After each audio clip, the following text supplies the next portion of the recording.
هنرمند بزرگوار دیگری که در بخش عکاسی منتخب شدند و به عنوان برگزیده انتخاب شدند جناب آقای محسن راستانی.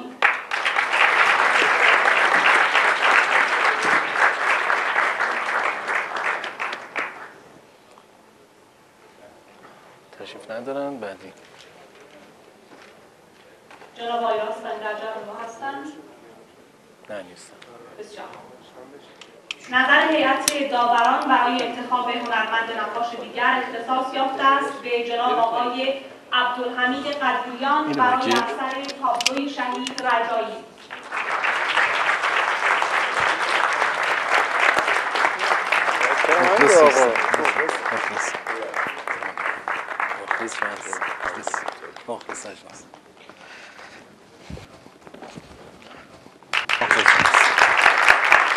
آقا تشکر.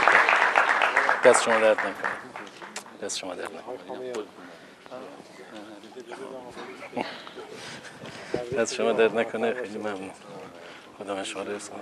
زحماتت خیلی ممنون. قربونت برم. دست شما درد نکنه. مرسی خانم. نفر بعدی جناب آقای محمد. شروع زندگیم با فوت مادرم یه جوری یادمه دیگه، یعنی قبلش یه چی یادم نیست تقریبا. یه بچه فکر میکنه همه چی ثابت هست، همیشه هم بوده. من اونجا یه دفعه متوجه شدم نه، مثل که میتونه هر چیزی که من الان میبینم 10 دقیقه دیگه نبینمش، یه ساعت دیگه نبینمش. بیشتر لحظاتی که احساس میکردم رو خلم جایی بند نیستم، با نقاشی خودم رو تسکین میدادم. واسه خودم هم حامیایی درست کرده بودم، یعنی احساس میکردم یه مادر پنهانی دارم که مدام مواظبمه، چون احساس میکردم من مسیری که تو زندگیم تو طول سالها دارم میرم یه جوری مثل این که طراحی شده است، مثل این که یه نفر داره بهم خط میده. به برکت حضور امام خمینی یه انقلابی شد، یه فضا ایجاد شد تو مملکت. نه من، همه آدما تاثیر گرفتن.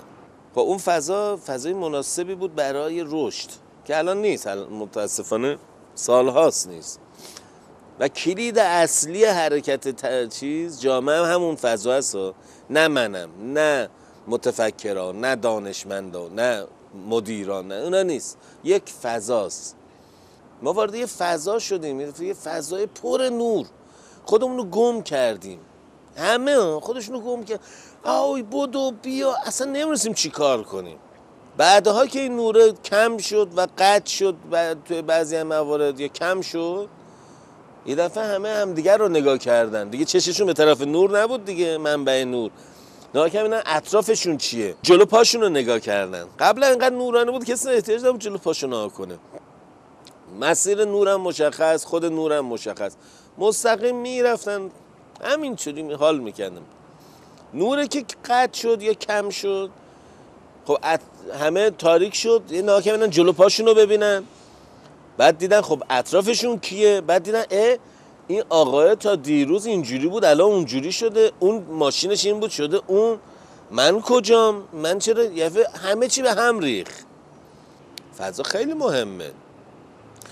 این فضا نبود خب خیلی چیزا نبود، یعنی نمیشه گفت اگر انقلاب نمیشد چی میشد، ولی میدونم با اون مسیری که اون رژیم داشت میرفت ماها حرفی واسه گفتن نداشتیم. بچه نازی‌آباد جوادی پدر کارگر، یعنی ما اصلا اتفاقی یعنی بنیه و قدرت و ایناش هم داشتیم، فضای ترقی، فضای حرف زدن، فضای خلاقیت نبود.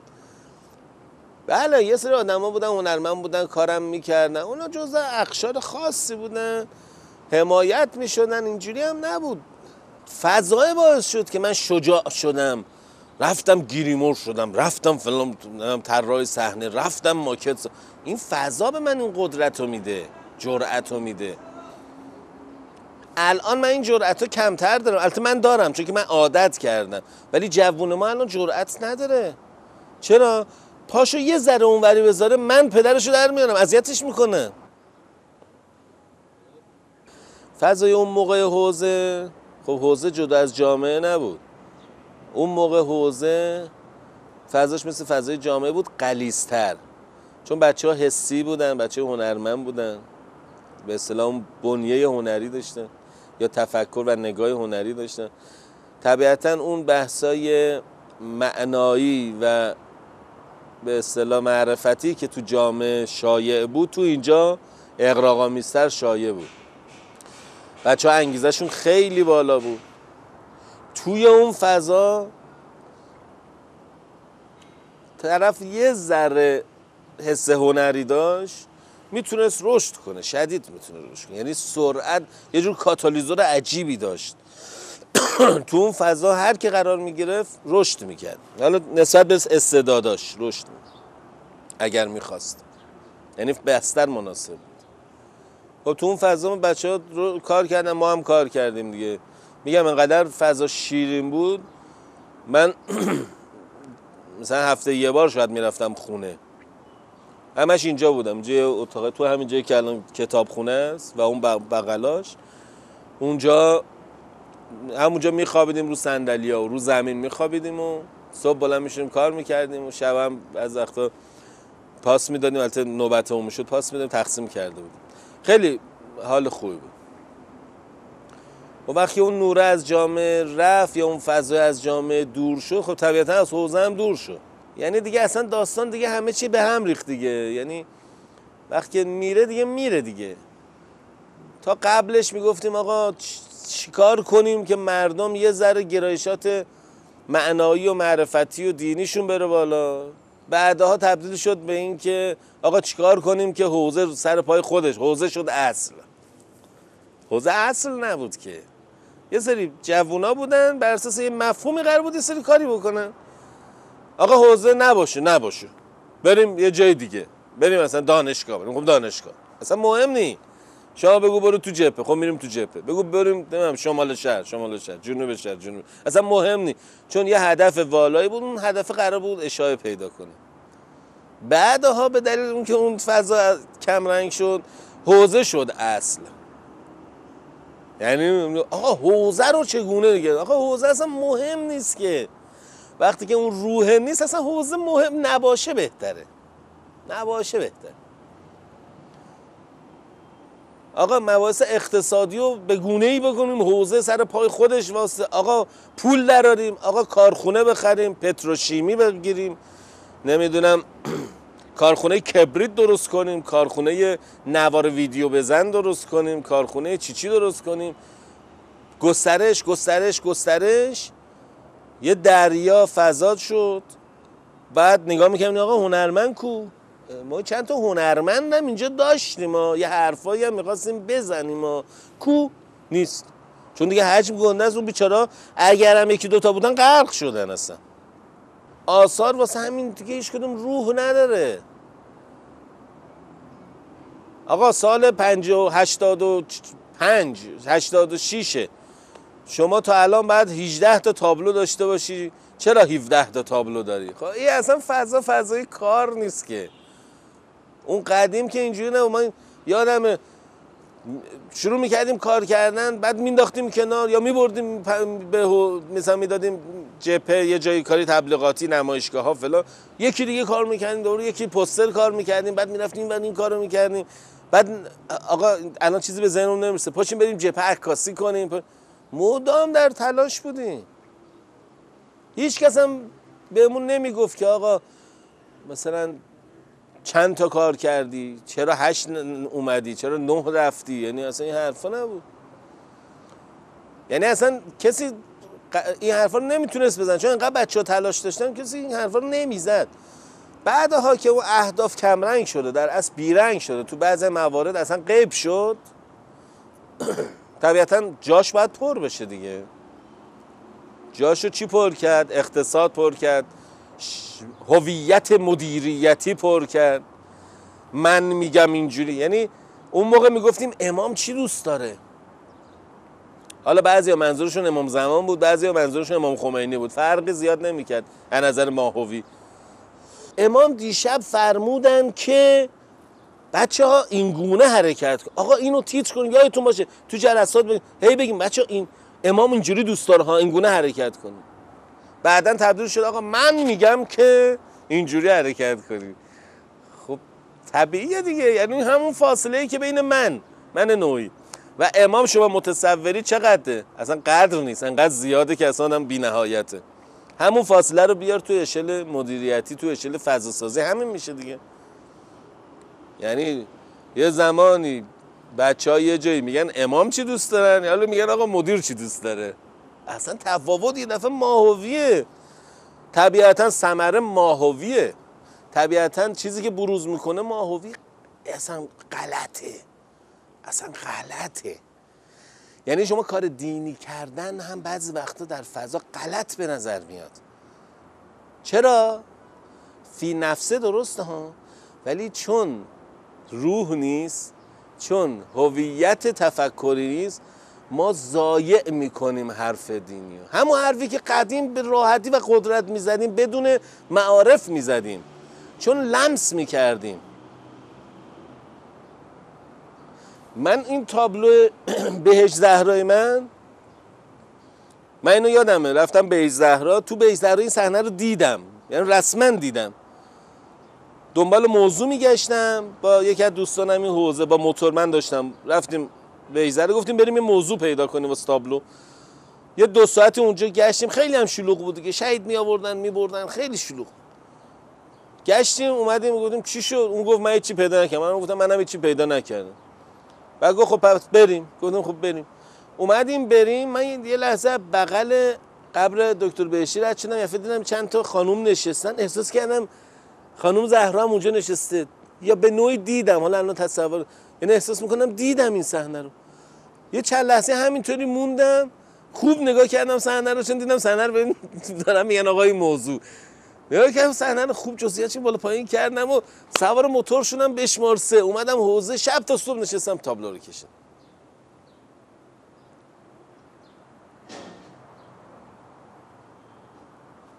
یا من تابلو کشیدم شهید تو بغل آقا امام زمان شهید شده. نگاه میکنیم اون موقع واقعا همینجوری میدیدیم، نه اینکه کسی به اون بگه، نه کسی معارف بهمون بگه.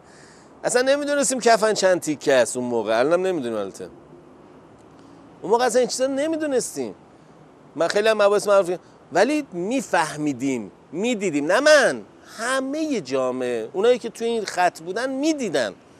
واسه همین تو جلو جوونه نمیتونستی بگیری. آخه ببین زندگی که شوخی نیست، جون دادن که شوخی نیست که آقا حالا امروز 2 ساعت وقت داریم بریم یه جون بدیم بیایم. اینجوری که نیست که زندگی. یعنی تو باید خیلی به جایی برسی یا ایدئالت خیلی بالا باشه که اونطوری با شتاب با کله بری توی جنگ. چی دیده بودن این بچه ها؟ همین چیزها رو دیده بودن دیگه. تموم شد. یک خاطره شیرینه که برای نسل ما میموند و برای تاریخ موند.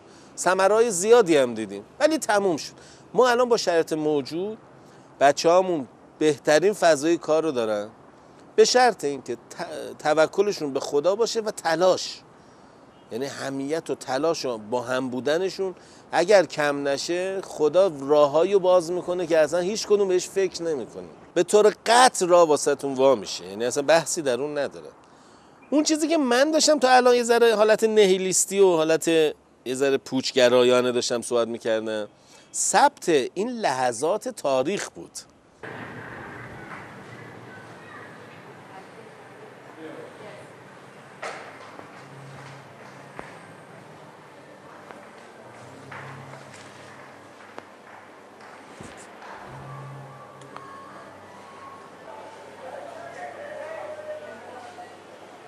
توی مبحث جنگ واسه ما یه اتفاق دیگه افتاده. هنرمندا نازل کردن، یعنی نه که نازل کردن، مفهوم جنگ خیلی بالا بوده و وسیع بوده و عمیق بوده. هنرمندا نتونستن پا به پاش بیان، هیچ کدوم از هنرمندا.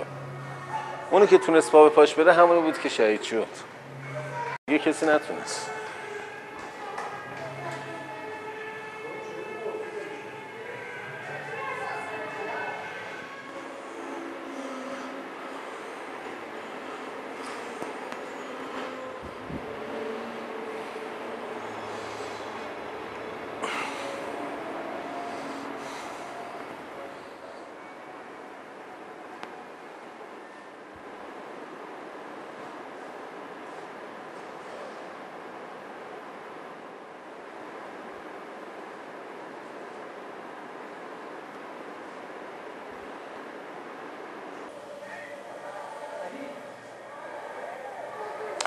یه خاطر افتادم زمان بعد از فتح خرمشهر ما با چند تا بچه‌ها بلند شدیم رفتیم مناطق آزاد شده، شروع کردیم نقاشی کردن.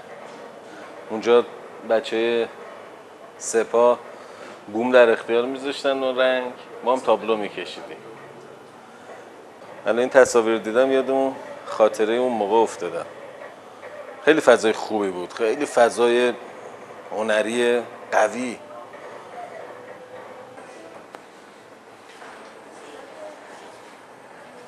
خود این نگاه هنرمندا به شهدا شروع قشنگه، شروع خوبیه. ممکنه ایدئال نباشه، ممکنه جای کار زیاد داشته باشه، ولی که هنرمندا یا به عبارت دیگه عدید هنرمندا یه ذره به شهدا نگاه کردن جذابیت‌های خاص خودشو داره و توی زمان اگر این کار ادامه پیدا کنه خیلی اتفاقای خوبی میتونه بیفته. کار قشنگی هم شده.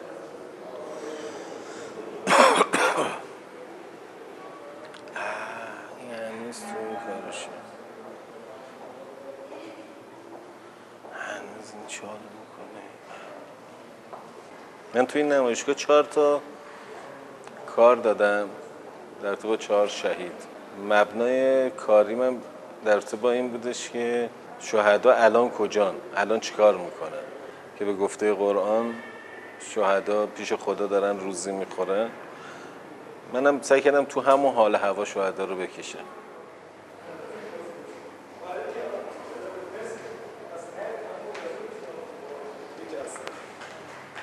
مرسی. مخلصیم. این کار کیه؟ خداوندی طاهری.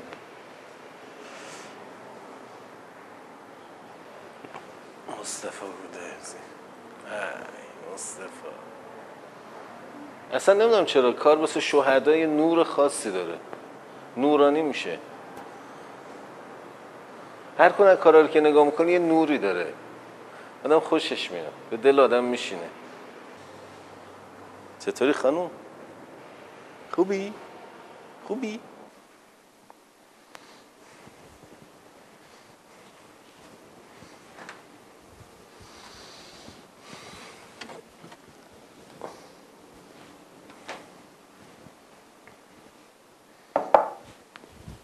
هر کاری رو با پشتکار و تلاش میشه پیدا کرد، چیز پیچیده ای نیست. این قوانینی که برمیدارن تقسیم بندی میکنن، میگن باید همه چی مثلا طبقه چارت خاصی بره جلو و نمیدونم یه ذره سختش میکنن، اینا مانع حرکت من نمیشه. به خاطر اینکه تلاشم اینه که برم اون فضاهایی که نمیشناسم رو پیدا کنم. اصلا هر سوالی که نمیدونم جوابش چیه واسم خیلی جذابه و سعی میکنم که پیداش کنم. این مثلا فیلم بحران بود که در کنار آقای اسکندری این مثلا خود این قالبه رو فومش رو ریختم و یه سری کاراشو انجام دادم که به اصطلاح برای اون صحنه شلی که به سر آماده شد. این قالب صورت خانم‌هامو گرفتن، پیر زرش کردن، بنده خدا اینجوری شده.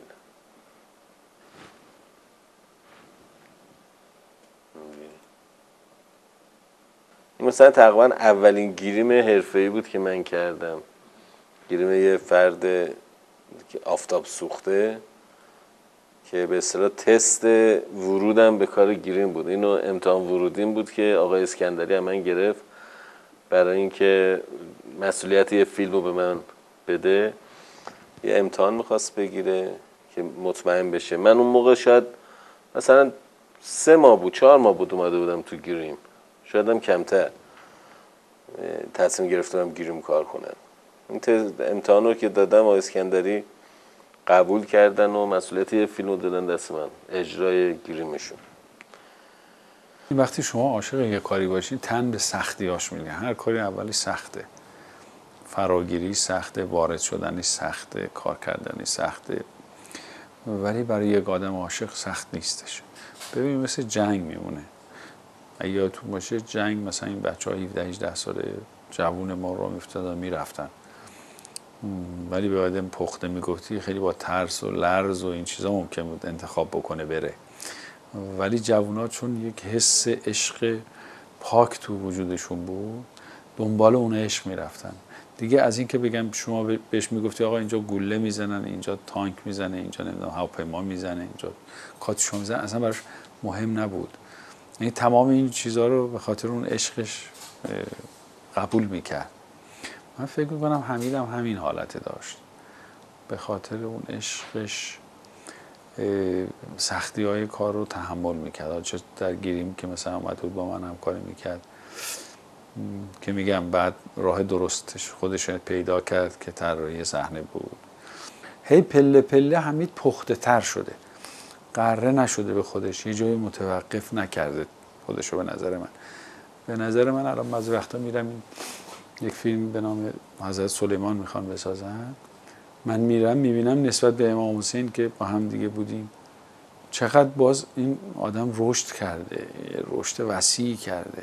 این یه فیلم پالایشگاه کرکوک بود که ماکتش رو ساختیم. مثلا ماکت هم جزو همون چیزاست. خب من ماکت سازی به صورت حرفه‌ای به معنای آموزش کلاسیکش خب چیز زیادی نمیدونم، یه سری جنسا رو میشناختم و این حرف، ولی این منافاتی با به اصطلاح اجرای این کار نداره. شما وقتی نقاشی میدونی که مثلا یه پالایشگاه توی تصویر از چه عناصری تشکیل شده. اکثر قطعات این ماکت هوایی رادیو ترانزیستوری بود، رادیو لامپی بود، رادیو لامپی، تلویزیون لامپی. میرفتم از توی سید اسماعیل قطعاتشو میخریدم. تمام این مخازن کوچیک، لوله های خیلی پیچیده، اینا در از همون نمیدونم لامپای تصویر و اینا بود که برمی داشتیم اینا رو بغل همدیگه دیزاین میکردیم و این فضا به وجود میومد. در کنار این کارا دیگه یواش یواش با پیشنهاد آقای بهرانی خدا حفظش کنه وارد کار طراحی صحنه من شدم.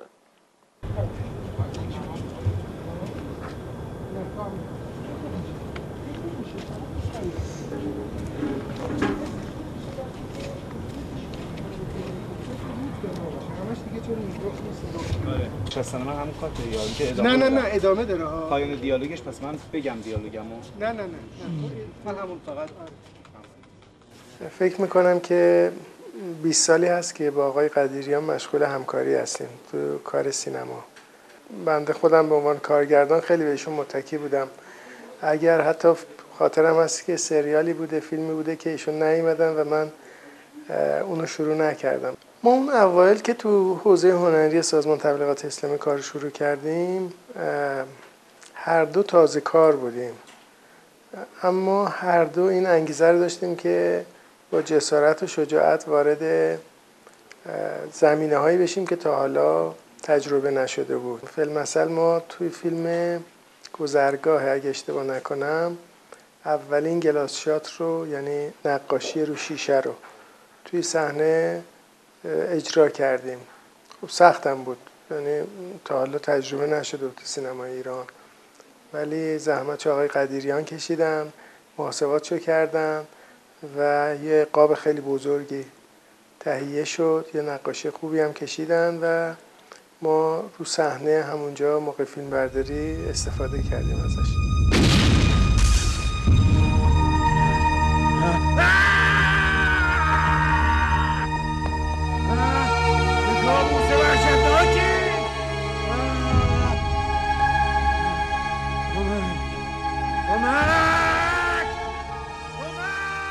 ما روال کارمون اینه که اصلا ایشون توی مرحله نوشتن فیلمنامه هم معمولا دخالت میکنن، چرا که غیر از پیشنهادات خیلی جالبی که دارن با اون روحیه پر انرژی و خلاقی که دارن صحنه پردازی میکنن و نیروی عاطفی و احساسی زیادی رو وارد فیلمنامه میکنن که خیلی خیلی مفیده برای فیلمنامه‌نویس.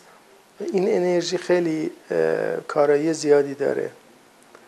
از اون طرف ایشون خودشون وقتی با فیلم اخت میشن میتونن که اون تصاویر رو و اون موقعیت‌های فیلمنامه رو به تصویر در بیارن.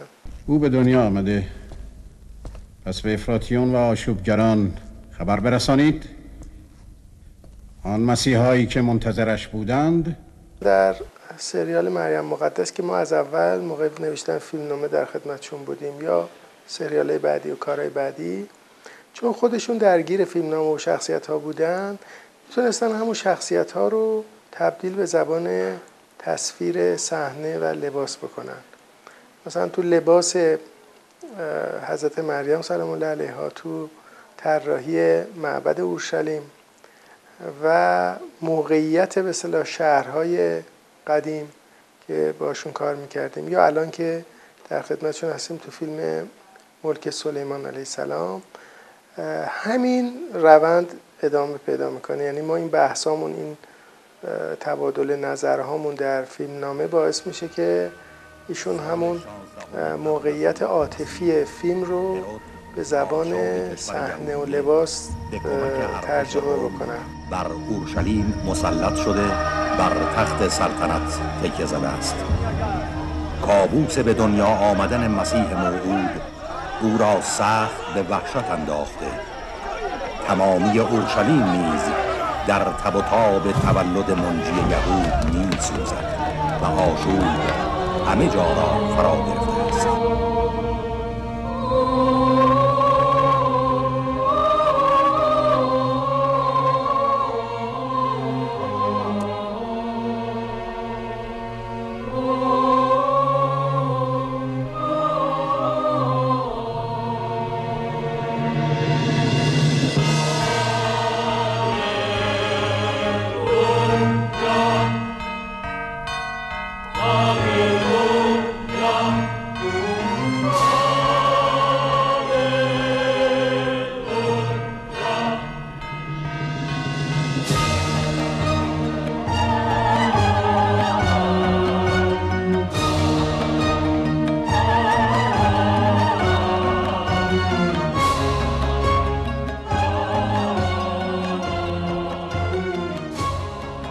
من یادم اون موقع آقای بهرانی کار طراحی صحنه رو پیشنهاد بهم کرد، گفتی بیا این کار رو انجام بده.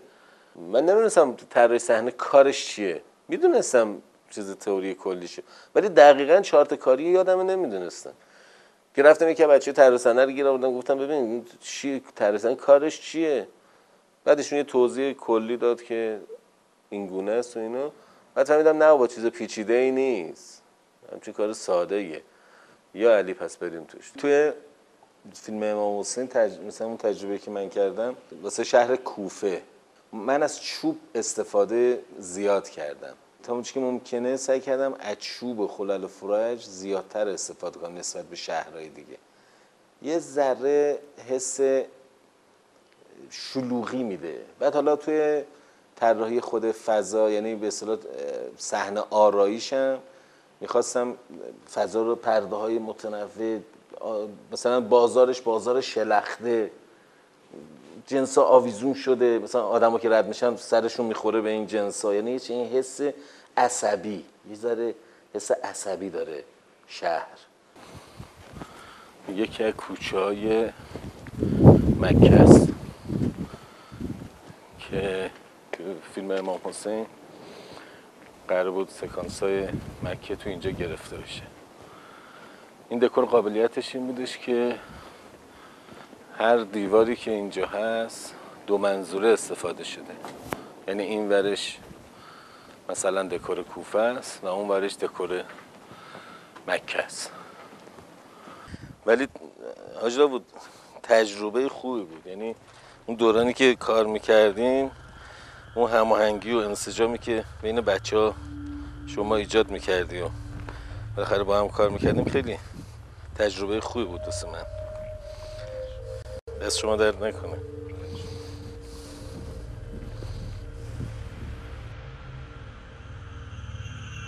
یادم اینو توی دورانی بود خیلی فشار زیادی بهم بودن ذره کاری، نمیدونم فشار روحی سنگینی داشتم، خیلی احساس خاصی داشتم توی خیابون راه میرفتم، بغل یه مغازه رد شدم، این مغازه های میوه فروشی کوچولو، این چوب میوه ها، جعبه های میوه گشته بود کنار مغازه. من یه دفعه اینا رو دیدم، حس کردم اینا یه جوری به دردم میکنه. همونجا گرفتم آوردم. نمیتونم چی شد دیگه، یادم دقیقا نمیاد، ولی شب که شد دیدم اینو درست کردم. یه حس واسه اون موقع حس خوبی بود. بعدن من دیدم که این حس رو مثل که خیلی مشترک دارن، یعنی یک جور قربت خاصیه. خیلی ظلم عجیبیه تو این تصویر، این که ظلمی که انسان خودش به خودش میکنه، این که میدونه اسیره، میدونه داخل قفسه و میدونه که کلید اسارتش هم دست خودشه. این خیلی ظلم مضاعفه. یعنی اگه کسی آدمو بگیره مثل تو زندان خیلی بازم راحته.